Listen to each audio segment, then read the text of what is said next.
Allez les gars, salut les amis, j'espère que vous allez bien, bienvenue dans cette nouvelle vidéo. Je suis hyper contente de vous retrouver encore cette semaine, donc c'est tous les jeudis à 19 h sur Just Me. Alors est-ce que vous aussi vous commencez les choses et ne vous les terminez pas? Est-ce que vous aussi vous remplissez vos emplois du temps jusqu'à ne plus en pouvoir? Est-ce que vous aussi vous faites une course contre vous-même pour pouvoir faire un maximum de choses en un minimum de temps? Alors cette vidéo est faite pour vous. Just me, just me, viens regarder Just Me, Just Me, Just Me, oh, Just Me, Just Me, viens regarder Just Me. Allez les gars, allez les gars, allez les gars. Les amis, le thème de la vidéo de ce jour, c'est le syndrome de la vie occupée. Alors vous me direz, qu'est-ce que c'est? Alors figurez-vous que c'est pas quelque chose qui est reconnu, c'est un terme que j'ai trouvé sur internet, mais j'ai trouvé que c'était un terme qui allait plutôt bien. Puisque en effet, on a tous ce syndrome, je pense que 9 personnes sur 10 ont ce syndrome. On a une vie qui est naturellement occupée, entre le travail, une famille et les enfants, et puis il faut garder une bonne hygiène de vie, donc il faut faire du sport, après il faut avoir de la sociabilité, donc il faut sortir avec ses amis, il faut manger dans le nouveau resto du coin, il faut faire les cours, il faut faire tellement de choses, il faut tellement keep up with the life, qu'on est tous occupés et qu'on le veuille ou non, on a toujours ce besoin de faire quelque chose.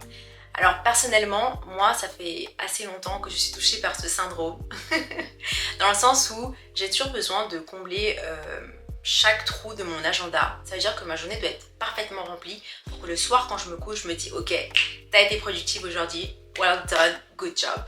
Et vraiment ça c'est quelque chose qui m'anime. Ça veut dire que généralement je vais faire peut-être des to-do list, je vais prendre un papier et je vais écrire tout ce que je veux faire pour la journée. Alors c'est très bien. Alors je peux faire deux to-do list, une to-do list qui va être plus réaliste et une to-do list où je vais mettre un maximum de trucs. Mais généralement les personnes qui souffrent de ce syndrome vont toujours faire des listes qui demandent plus d'heures qu'elles ne s'en donnent. Ça veut dire quoi? Par exemple, moi j'ai une heure là devant moi et je me dis qu'est-ce que tu es capable de faire en une heure? Alors en une heure, je vais commencer à me challenger, je vais dire ok, là je me réveille à 10 h, je peux faire une machine, je peux faire le ménage, je peux écrire ma liste, je peux vider mon ordinateur, en même temps que ma machine elle est en train de sécher, bah, je peux aller me laver et pendant que je me lave, je fais mon truc et je peux écouter la musique et le qu'est-ce que je voulais faire, blablabla. Voilà, donc en une heure, c'est pas possible de faire tout ça.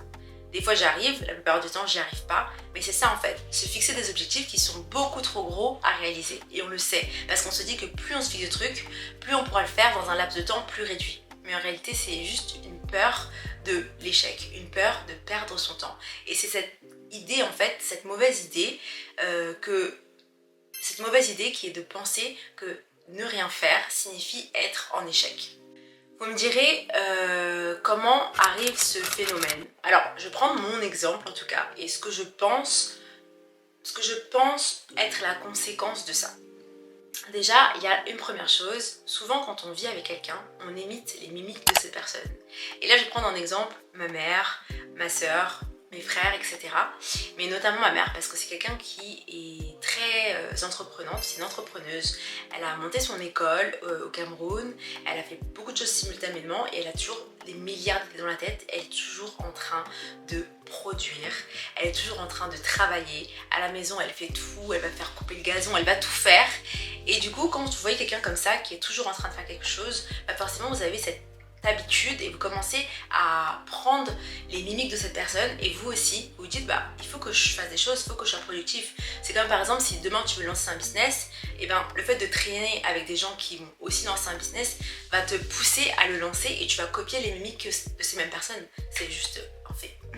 La deuxième chose, je dirais que ça va découler un petit peu de ça, mais j'avais vu une vidéo qui disait que les enfants d'émigrés, donc de n'importe quelle population, mais bon moi dans mon cas je vais prendre des enfants d'émigrés noirs, je pense que le fait qu'on n'ait jamais vu nos parents se reposer, comme je disais juste avant, que ma mère est toujours en train de travailler, et bien forcément ça te pousse à devoir prouver que bah, les sacrifices qu'ils ont fait tes parents, bah toi faut que tu le rendes.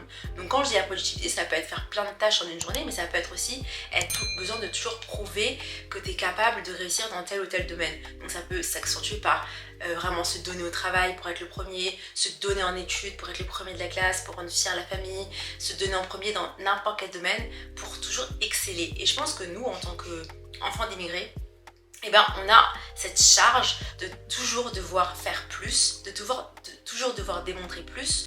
Donc forcément, en fait on n'a pas de temps à perdre parce que nos parents ils ont déjà sacrifié tellement que là le temps qu'on a là c'est pour faire fructifier et pour pouvoir subvenir forcément aux besoins de nos parents, de pouvoir nous rendre fiers, de pouvoir les rendre fiers et de se dire ok on a réussi. Donc le fait de ne rien faire ne traverse même pas l'esprit. Il faut toujours faire quelque chose, il faut toujours apporter quelque chose, il faut toujours concrétiser quelque chose. Alors le fait d'être toujours occupé et de toujours vouloir s'occuper peut nous aider à nous sentir mieux si surtout cela se traduit par de la productivité. Donc pourquoi je dis ça? Parce que on peut être actif mais pas du tout être productif. Et c'est là que j'interviens. Ça veut dire que moi je suis capable de faire tellement de choses dans une journée, mais ça peut être tellement des choses basiques et sur les choses qui sont concrètes. Donc ça veut dire, je sais pas si demain j'ai décidé de monter 20 vidéos YouTube pour être vraiment organisée. Ne vous inquiétez pas, je l'ai fait, les vidéos sont montées. Mais si j'ai décidé de faire ça par exemple, je vais le mettre en tout dernier de ma liste et je vais d'abord faire trier le linge, faire la machine, faire la vaisselle, appeler tel, faire ça, avant de m'attaquer à cette tâche qui est plus fastidieuse. Donc ok, j'aurais fait beaucoup de choses, mais en réalité j'aurais rien produit et j'aurais pas été productive. Mais le sentiment d'avoir fait quelque chose me rend simplement heureuse. Mais au final, il n'y a pas de vraie finalité. Le fait d'être productif libère des endorphines qui sont appelées hormones du bonheur. Et cette expérience peut me donner un sentiment de puissance, un élan de positivité et simplement de confiance en soi. Alors vous me direz, bon ok c'est des points positifs, ça te permet de faire beaucoup de choses, ça te permet d'accomplir tes tâches de la journée, etc. Mais bien sûr que ce syndrome a des points négatifs.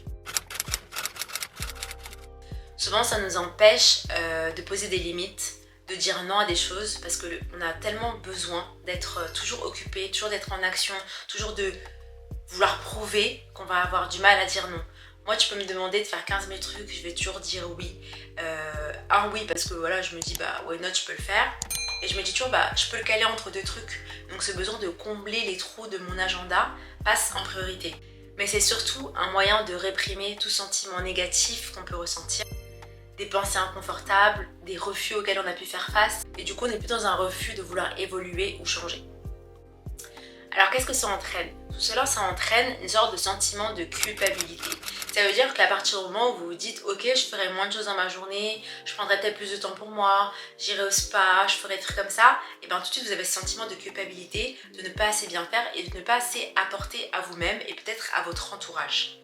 Et du coup ça donne l'idée erronée que ne pas produire conduit à l'échec. Ça crée aussi autre chose, c'est que de croire que la productivité conduit à une satisfaction personnelle.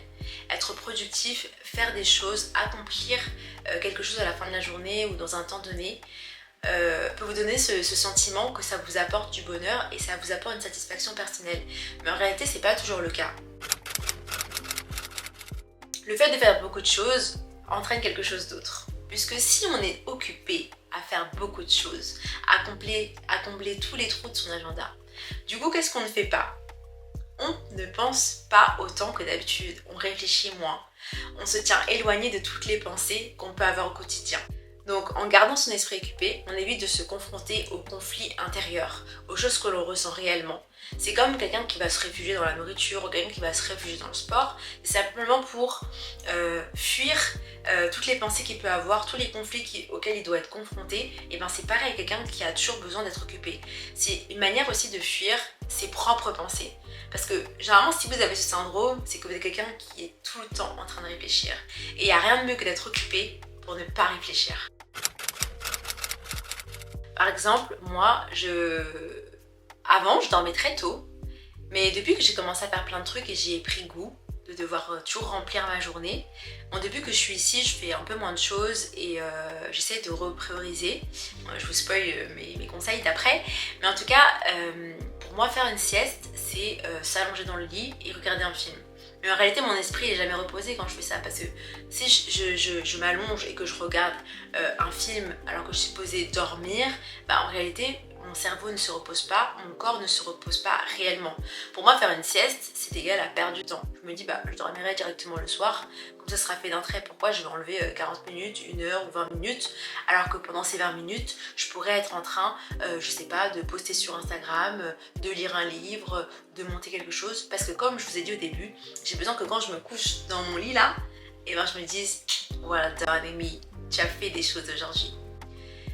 La conséquence également, c'est qu'on commence beaucoup de choses, mais on ne les termine pas, ou on ne les concrétise pas correctement. Ça veut dire qu'on va faire plein de trucs, plein de trucs, et en réalité, les choses qui sont les plus importantes, nothing. Elles ne sont pas finies, ou elles ne sont pas concrètes, ou elles restent encore une idée. Et ça, c'est ce qui est mauvais, parce qu'à force de vouloir être sur tous les fronts, et ben on finit par être nulle part.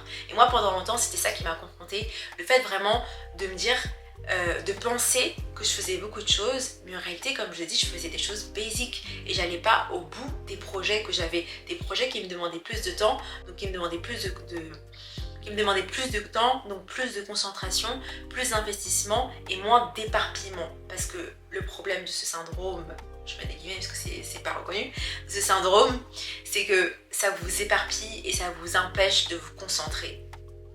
Et ça souvent c'est aussi pour les gens qui ont des idées à la limite. Moi franchement j'ai tout le temps des idées dans ma tête, j'ai toujours des trucs que je me dis que je peux faire et pendant que je pense à un truc je peux faire ça, je vais faire ça, je vais faire ça, je vais faire ça. Mais non en fait, take a step back, il faut se poser, écrire ce qu'on doit faire, mettre des tâches qui sont réalisables et réellement mettre combien de temps tu as besoin pour cette tâche, pour pouvoir aller au bout des choses. Je vous spoil ma vidéo sur la to-do list, mais c'est une bonne introduction parce que là, se faire des tâches, des objectifs, se discipliner et surtout être consistent, être dans la durée, c'est vraiment la clé de tout. C'est vraiment la clé de tout. Bon, je vous spoil trop ma vidéo là. Alors mes conseils, premièrement, priorise les choses que tu as à faire. Classe-les par ordre de priorité, ça va changer ta vie.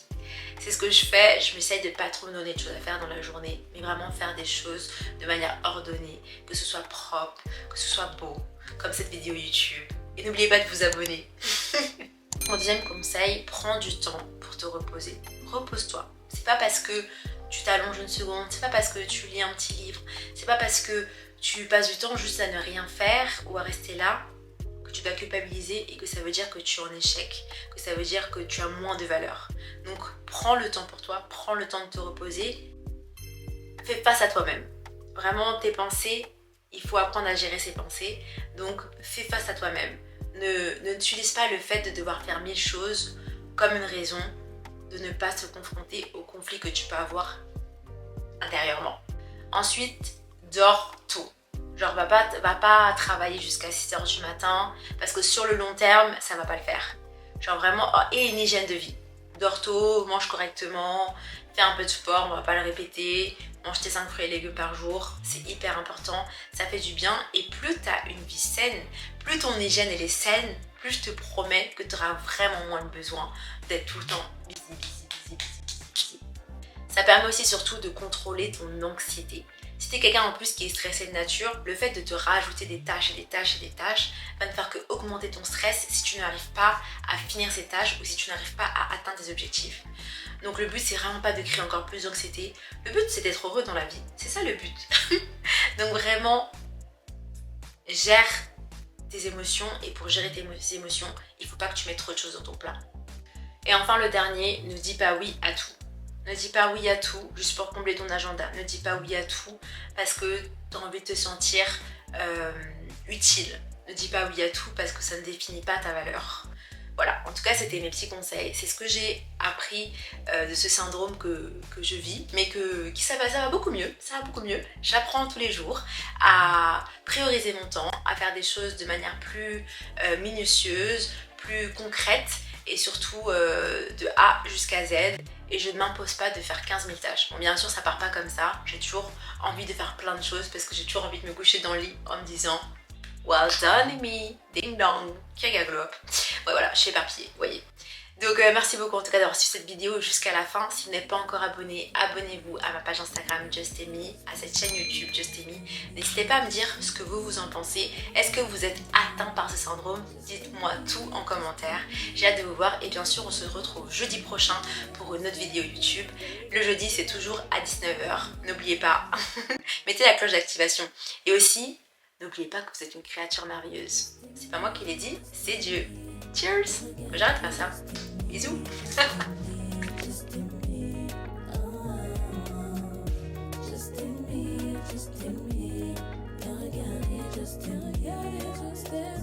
Dale les gars.